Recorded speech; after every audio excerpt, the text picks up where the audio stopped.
আমি তো কই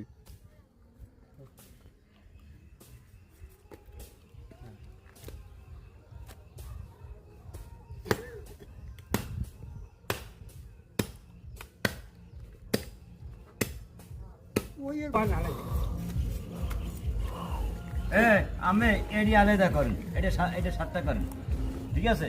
এটা 7টা করিয়া এডি করেন, এই 7টা করিয়া ওরা লই নেবে।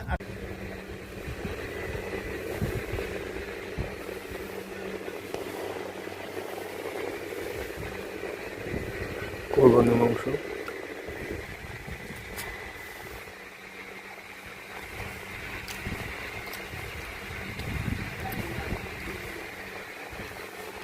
টেস্ট অনেক।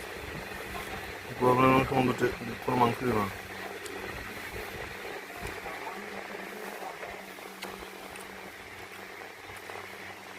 সবগুলো সলিড পিস নেওয়া হয়েছে, 1 2 3 4 5 6 7 8 8 পিস অলরেডি আবার 2 পিস খাওয়া হয়েছে, সবগুলো সলিড পিস।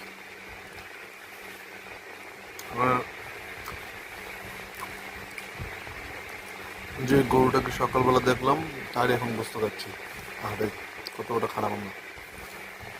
আমি তো আমার ধর্মের রীতি অনুযায়ী কোরবানি দিয়েছি।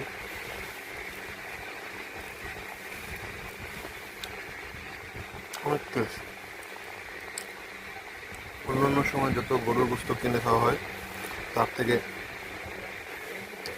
কোরবানির সময় যে গোস্তটা খাওয়া হয় আকাশ পাতাল ডিফারেন্স, অনেক আকাশ পাতাল ডিফারেন্স। তো কে কে আমার মতো কোরবানি গোস্ত মানে রান্না হওয়ার পর খেতে চাও, সাথে সাথে খাও, রান্না হওয়ার পর সাথে সাথে কোরবানি গোস্ত খাও, কমেন্টস করে জানাও। ধন্যবাদ। এদিকে আমি গোস্ত চালাই যাই, তোমরাও চালাও। আজকে ভরপুর গোস্ত খেতে হবে, ওইটা দিয়ে খেয়ালই করা যাবে না। ধন্যবাদ।